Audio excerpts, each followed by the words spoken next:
está conformado por Michelle, Darío, María Paula, Carol y quien les habla, Luis. Yo les voy a hablar sobre la embriología de los ovarios. Bueno, los ovarios tienen su desarrollo desde la fecundación, cuando los cromosomas del papá y la mamá se juntan, teniendo una información genética XX, X por parte del esperma y X por parte del óvulo. Cuando el embrión se forma, tenemos allí unas células muy importantes que son únicas y especializadas, como lo son las células germinales. Esas células germinales tienen un origen ectodérmico y es desde allí donde se pasa a formar el cerebro, el tejido nervioso periférico y están en un órgano llamado alantoide. A partir de este órgano van a migrar hacia la parte posterior, hacia la parte posterior del embrión, en donde allí se van a juntar con otros dos tejidos que son con otras dos capas de tejidos embrionarios, como lo son el mesodermio y el endodermio.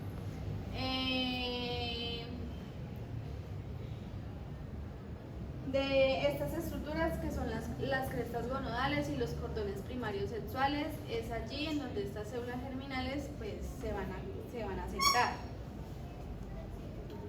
En el caso de una mujer, las células se colocan en su parte posterior o corteza, dejando la parte central para una parte de sostén, en donde allí se hace como una fibrosis. En estas estructuras, en esta parte periférica, entre la quinta y la séptima semana, no se encuentra pues como tal una diferencia. Llegando a la octava se encuentra una diferenciación, un crecimiento y una sobrepoblación por la parte periférica de la cresta gonadal, y de esta manera es como se forma el ovario. A continuación les voy a hablar sobre la anatomía del ovario. Los ovarios se localizan dentro de la pelvis femenina, a los lados del útero, y se conectan mediante un tejido conjuntivo. Estas tienen estructuras pares con forma de almendra y tienen una medida de 1 por 2 por 3 centímetros aproximadamente, aunque varían en el ciclo, con un peso de 6 a 7 gramos y tienden a cambiarse a un color blanco grisáceo. El ovario se encuentra casi libre y descubierto por la cavidad peritoneal, y a través de esto se relaciona con sus órganos vecinos. Es un órgano intracavitorial y solo el borde mesovárico está unido al ligamento ancho, y los polos se unen a las trompas uterinas y al útero por medio de un ligamento. La cara externa del ovario se relaciona con los elementos que cruzan la fosa ovárica, la arteria umbilical y los paquetes vasculonervioso obturador y la arteria uterina por medio de uterina cuando se introduce en el ligamento ancho. La cara medial está cubierta por el infundíbulo de la trompa uterina y por el mesosaplín. El borde mesovárico anterior sirve de inserción al mesovario, pliegue peritoneal corto que une el ligamento ancho con el útero. El extremo tubárico superior sirve de inserción a la fimbria ovárica de la trompa uterina y al ligamento suspensorio del ovario. El extremo uterino es el inferior y en él se inserta el ligamento propio del ovario. A continuación les voy a hacer pues como una breve explicación de las partes de un ovario cuando está en proceso de ovulación.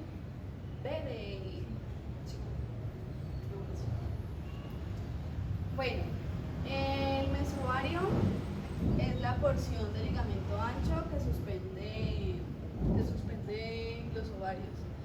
Estos que ven acá solo vienen a ser los vasos sanguíneos. Este folículo primordial está ubicado en la corteza ovárica y es el que se encarga de la estructura que contiene los ovocitos. La cavidad inicial del antro es rico en líquido folicular contiene líquido folicular, es rico en ácido hialurónico, y este pasa a ser parte de la placenta cuando la mujer está en gestación o está en estado de embarazo. El folículo estrésico es biológicamente el encargado de la reproducción de la mujer. El folículo de Graf es una estructura con forma de esfera y es el que se encarga de producir los óvulos. El óvulo es este que ven aquí, se encuentra en la parte las esquinas superiores al útero y es el que conecta el útero con el ovario. El cuerpo lúteo maduro es una formación normal que aparece en el ovario es una glándula situada en el folículo que se desarrolla allí temporalmente mientras es liberado por el proceso de ovulación. El cuerpo lúteo maduro es una formación normal que aparece allí temporalmente en el primer trimestre de gestación. El epitelio germinal corresponde al tejido que recubre la superficie del ovario formado por un epitelio cúbico simple que puede ser plano según el estado fisiológico del órgano.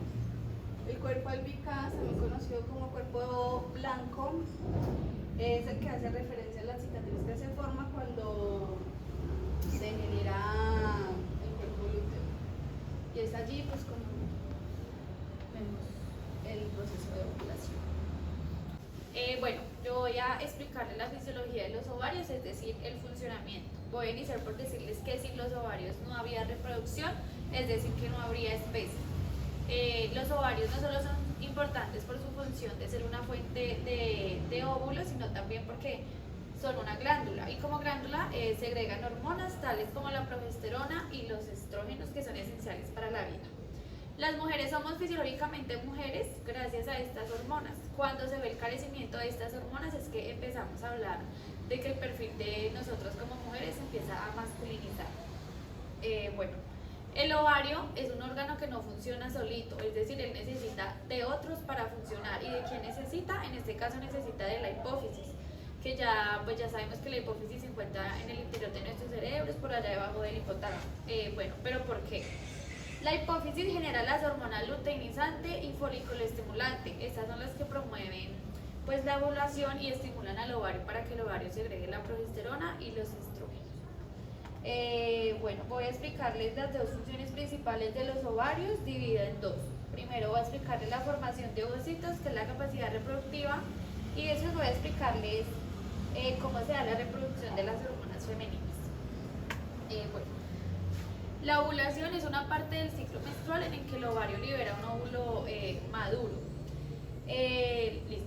Nosotros las mujeres tenemos cientos de miles de folículos en nuestros ovarios. ¿Qué son los folículos? Los folículos son bolas de células huecas que tienen un óvulo inmaduro en el centro. Generalmente conocemos nuestro ciclo como el ciclo de los 28 días, pero cabe resaltar que cada mujer pues, puede variar este ciclo. Entonces, durante los primeros 7 días, algunos folículos empiezan a crecer al mismo tiempo. Durante este crecimiento, ellos segregan una hormona que es el estrógeno. En el caso de la ovulación, el estrógeno lo que hace es que va a preparar las paredes del útero para la gestación. Alrededor del día 7, todos los folículos dejan de crecer, excepto uno, y empiezan a degenerarse. Este folículo es el dominante y pues sigue en su continuo crecimiento. Más o menos por el 12º día, el folículo segrega una gran cantidad de estrógenos y estos van a viajar por el torrente sanguíneo hasta llegar a la hipófisis. Cuando llegan a la hipófisis, la parte anterior de la hipófisis lo que hace es liberar la hormona luteinizante. Esta hormona luteinizante, a partir más o menos del 14 día de este ciclo, lo que hace es que el folículo empiece a crecer aceleradamente, lo que le permite romper las paredes del ovario y bueno, cuando sucede esto, cuando el folículo rompe las paredes del ovario, lo que hace es que afuera están las trompas de falopio listos para recibir al óvulo. El óvulo viaja por las cavidades de la trompa de falopio y se aloja en el útero. Cabe resaltar que este óvulo tiene una duración de 12 a 24 horas pues vivo dentro del útero, y esto es lo que hace que una mujer, mientras este periodo de tiempo, los 12 y 24 horas, pues quede embarazada. Si no queda embarazada, pues simplemente el óvulo es expulsado durante la menstruación. Bueno, eso por la ovulación. Ahora vamos a ir con la producción de hormonas. Una de las más importantes pues son los estrógenos. Pero ¿cómo se sintetizan los estrógenos? Voy a darle conceptos generales para no entrar mucho en detalle porque es un tema bastante largo.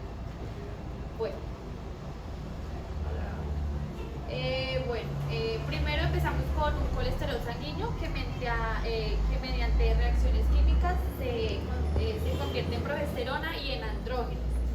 El estrógeno sale de la progesterona y los andrógenos, pero la progesterona y el andrógeno se sintetizan en una célula llamada la teca, pero esta teca no tiene la capacidad de sintetizar estrógenos. Entonces lo que hace la progesterona y los andrógenos es sintetizarse en la hormona granulosa, que mediante un proceso que se llama aromatización pues se sintetiza el estrógeno.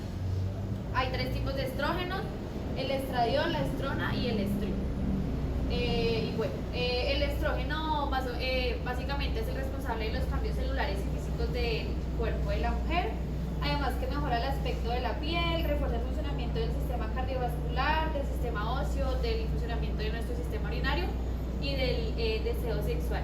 Esto es muy fácil relacionarlo pues con la menopausia. La menopausia se da gracias al carecimiento o a los bajos niveles de estrógenos y progesterona en la mujer.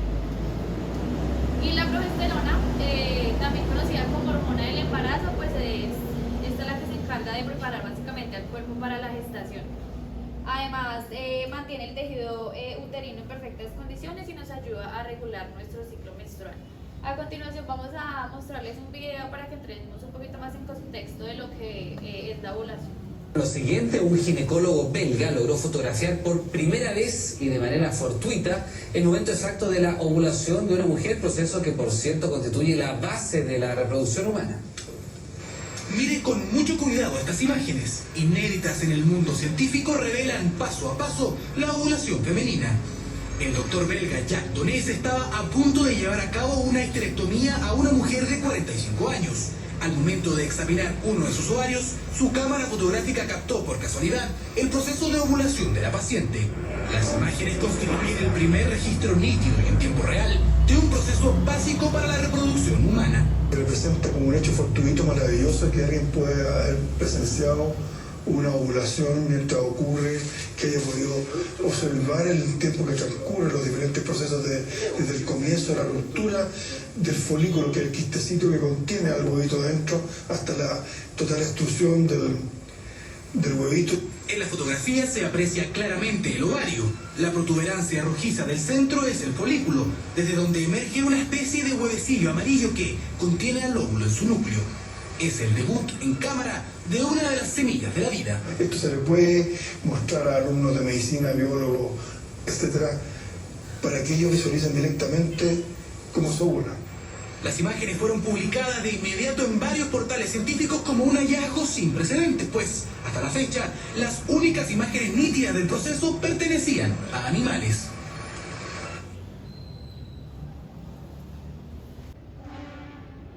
Bueno, a continuación vamos a mostrarles un TikTok de 30 segundos que generaliza un poquito más qué es las funciones del ovario.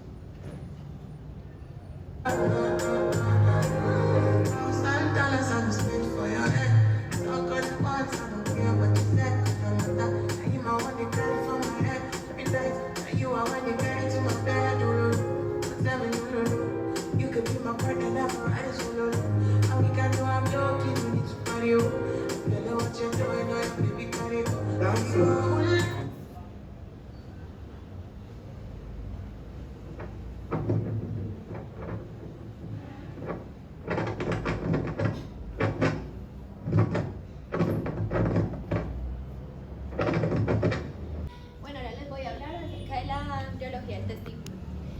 Normalmente el testículo alcanza la región inguinal en la semana 12 de gestación, de ahí migra a través del conducto inguinal en la semana 12, en la semana 28 de gestación. De ahí descienden los testículos al escroto en la semana 33, o sea, antes del nacimiento. El testículo está ligado al diafragma por un ligamento suspensorio superior, que genere para liberarlo y así pueda migrar a través del abdomen. En el caso de las mujeres, este se mantiene permitiendo que los ovarios se mantengan en su lugar lugar. En sí podemos decir, como bien lo sabemos, el diafragma es un músculo que se encuentra ubicado a nivel medial, el cual separa la caja torácica con la cavidad abdominal. Desde el polo caudal el testículo se extiende el gubernáculo, quien antes de que los testículos desciendan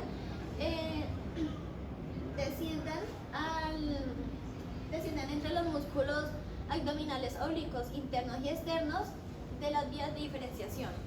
Cuando el testículo comienza a descender al anillo inguinal, se forma la porción extraabdominal del gubernáculo que crece desde la región inguinal hasta llegar a las eminencias escrotales. Por último, podemos decir de la embriología que el gubernáculo se engrosa y constituye la ampliación y mantenimiento del testículo en el escroto. Este sale de la pared abdominal hacia la región inguinal hasta llegar al escroto. Ahora les voy a hablar acerca de la anatomía del testículo. Los testículos o gonas masculinas son glándulas reproductoras que se encuentran localizadas en el escroto. Tienen una forma ovoidea con 4 a 6 centímetros de longitud. Se desarrollan retroperitonealmente en la pared abdominal, posterior y ascienden al testículo y ascienden al escroto antes del nacimiento. El escroto es usualmente asimétrico, que la capita que cubre el testículo es usualmente asimétrico con un testículo más inferior que el otro, usualmente el izquierdo. Los testículos permanecen conectados por medio de los cordones espermáticos,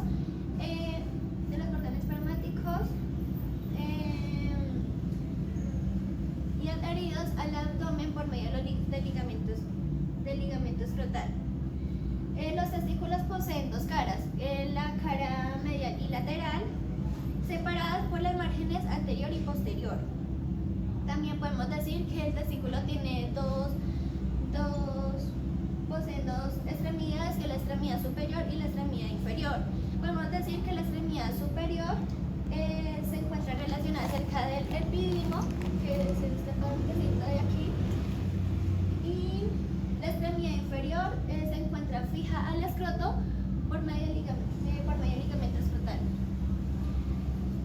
Básicamente el testículo tiene 3 arterias, que es la arteria testicular, la arteria del conducto deferente y la arteria cremática. Podemos decir que la arteria testicular sale directamente de la aorta abdominal, justo por debajo de la arteria renal. También podemos decir que el testículo está dividido en lóbulos. Los lóbulos son estas cositas que se encuentran acá. Los lóbulos son aproximadamente 250 y en su interior contienen unas estructuras tubulares, las cuales son conocidas como túbulos seminíferos, las cuales son productoras de la espermatogénesis, o también llamada la producción o la formación de los espermatozoides.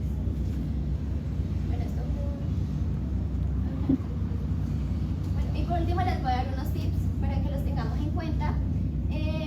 Para que se produzcan los espermatozoides deben tener una temperatura menos 2 grados centígrados, menos que la temperatura corporal. Como un segundo tip, se producen más de 1000 espermatozoides por minuto. Tercer tip, se liberan de 200 a 300 millones de espermatozoides en el momento de la eyaculación. Y por último tip, podemos decir que los espermatozoides, de un espermatozoide es de 72 horas de vida. Yo les voy a hablar sobre la fisiología de los testículos. Los testículos es una glándula productora masculina de espermatozoides y de hormonas sexuales, es decir, la testosterona. Son los órganos que forman la parte más importante del reproductor masculino. Las dos funciones principales del testículo es que cada una de ellas hace dos funciones muy completas, ya que el testículo no deja de ser una glándula que pertenece al sistema endocrino, y por esta es una glándula glándula que produce cosas para adentro. Y tenemos el exocrino, que es el que produce cosas para afuera. Bueno, yo les voy a hacer como un dibujo para explicarles mejor cómo funciona pues todo. Entonces, bueno, aquí tenemos un testículo y por acá tenemos unos conductos que son los que forman parte del sistema exocrino.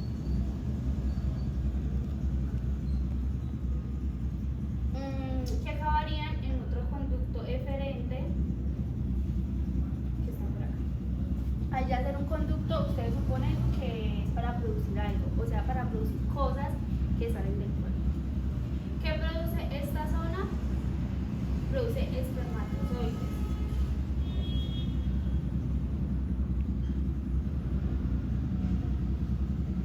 ¿Y cómo los produce? Una vez los espermatozoides salgan, aunque ya todavía estén dentro del conducto, ellos suben. Ya más adelante pues les contaré cómo a dónde van directamente. Pero paralelamente por aquí tenemos otra zona que es de carne, que es donde pasan los vasos sanguíneos, que empieza por la arteria testicular, que está aquí, y termina en una vena.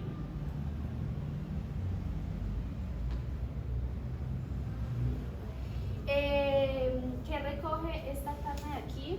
Recoge hormonas. ¿Qué hormonas? La testosterona.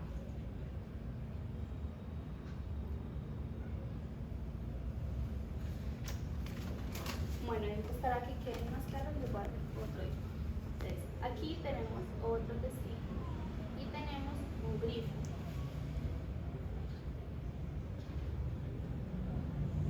Este es el que manda cosas para adentro, es decir, la testosterona.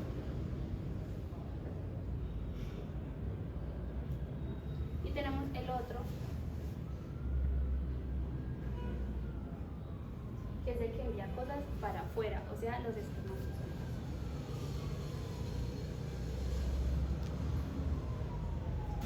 Y bueno, aquí es donde la gente tiene mucha confusión porque dicen, bueno, ¿a dónde van los espermatozoides? Pues la gente dice, no, pues los espermatozoides salen cuando el hombre eyacula. Y no, los espermatozoides suben por este conducto de aquí arriba y acaban en las vesículas seminales, que son como dos cositas que están por detrás de la próstata. Y ahí se acumulan. ¿Por qué? Porque los espermatozoides no dejan de ser nadadores y pues nada, y se quedan ahí, se acumulan. Entonces ya ahí la próstata produce secreciones y ya configura pues todo esto. ¿Quién lo controla? Bueno, pues la gente piensa que cuando tienen relaciones sexuales, al concentrarse mucho, eso es lo que producen los espermatozoides o la testosterona. Y no, esto viene desde un control glandular que por lo tanto pues es la hipófisis.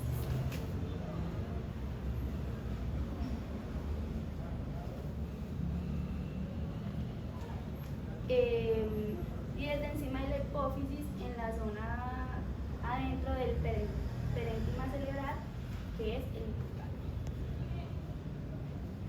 Bueno, entonces así es más o menos como son las funciones del testículo, que es, pues, para ser más específico, es mandar cosas para afuera y mandar cosas para adentro. Ya como les expliqué, pues los espermatozoides, la testosterona, que hacen todo este recorrido, llegan a una vesícula, después ya el testículo hace su función y ya que es controlado por la hipófisis y el hipotálamo. Bueno, les voy a mostrar un video para que entren más en contexto pues, de la función de los testículos. Vemos en menos de un minuto los testículos. Los testículos son el órgano reproductor masculino. Estos se van a encontrar en el escroto y van a estar rodeados por una capa serosa, la cual llamamos túnica vaginal. Esta túnica vaginal está formada por una capa parietal, una cavidad y una capa visceral. Si vemos adentro de los testículos, podemos identificar los túbulos seminíferos, que es donde los espermatozoides van a comenzar su camino, el mediastino testicular, el epidídimo con su cabeza, su cuerpo y su cola, y el conducto deferente. En el testículo podemos encontrar dos tipos de células muy importantes. importantes, las cuales son las células de Leydig, que van a producir testosterona principalmente, y las células de Sertoli, las cuales van a producir hormonas como la inhibina B y la hormona antimülleriana, que van a ser de suma importancia en el momento de la diferenciación embrionaria. Los espermatozoides comienzan su camino en los túbulos seminíferos producidos por las espermatogones. De ahí van a recorrer todos los túbulos seminíferos para pasar a través del mediastino, el epidídimo por su cabeza, su cuerpo y su cola, para salir así por el conducto deferente y continuar su trayecto. Bueno, en este caso les voy a hablar sobre las patologías de ovarios y testículos. Y de ovarios vamos a hablar sobre la patología de ovarios poliquísticos. Este síndrome de ovario poliquístico es una enfermedad reproductiva y hormonal, que es la que se le da a las mujeres de edad. Y se dice que el 5% de las mujeres padecen de este síndrome, que se reconoce por las siglas PCOS o SOP. Y esta enfermedad se caracteriza por tener varios puntos de diferencia.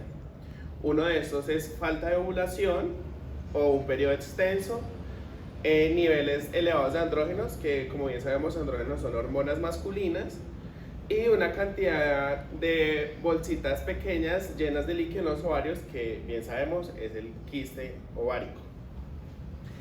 Las causas de este síndrome se diagnostican, hay una diagnosticación que se ve mucho, que es de madre e hija, dependiendo si tienen un vínculo hormonal, o muchas mujeres que padecen de este síndrome tienen resistencia a la insulina, o sea, es decir, no pueden usar la insulina correctamente ni muy constantemente. Los síntomas que se presentan en esta enfermedad es el equilibrio hormonal y la ausencia de ovulación y falta de insulina en el cuerpo de la mujer. Esta enfermedad también tiene varios factores, para tanto los rasgos físicos como rasgos corporales, que pueden ser periodos menstruales irregulares, el hirsutismo, que es exceso de vello facial y corporal, acné o piel grasa, y obesidad alrededor de las caderas, y obviamente la infertilidad.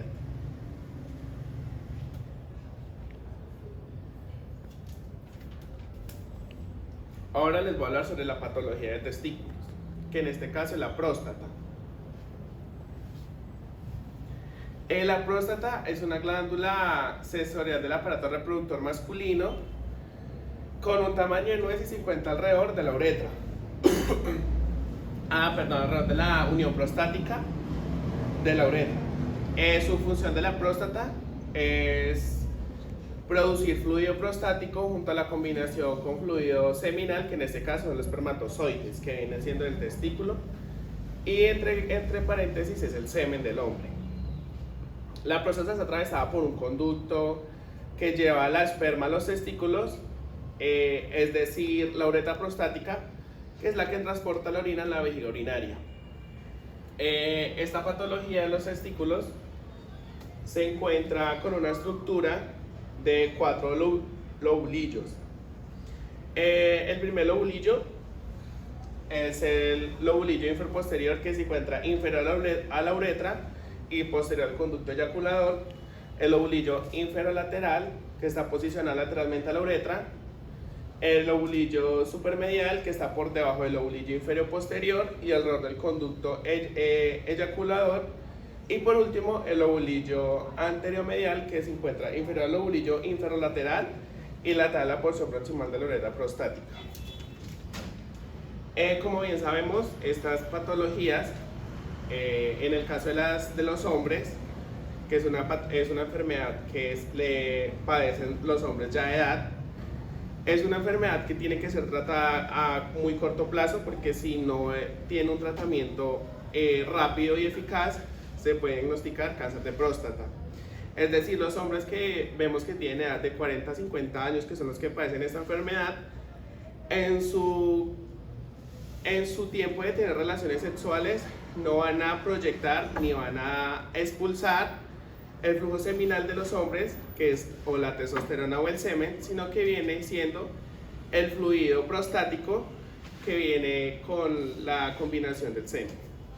En el caso de las mujeres, podemos decir que cuando vienen con ovarios poliquísticos es una enfermedad que les causa daños en el periodo menstrual, ya que no viene siendo regulado, sino muy irregularmente, les llega muy variado y cogen una porción de vello facial, tanto facial y corporal como barba, en la parte posterior de la espalda, en los brazos y en la parte frontal del cuerpo. Nosotros escogimos un artículo en inglés que en este caso pues mi compañera Caro les va a hablar sobre él. Bueno, nuestro artículo básicamente habla de la esterilidad endocrina, está dividido en 2 capítulos. El primero se basa en que estudia las causas endocrinas que afectan al ovario en particular, y el segundo capítulo, que es en el que se hace enfoque, incluye las causas endocrinas intrínsecas y la producción de las hormonas de los ovarios y los testículos. Igualmente, durante todo el artículo y durante toda nuestra exposición, se nombra el referente que siempre ha sido la glándula pituitaria, es decir, la hipófisis. Gracias por su atención. Gracias.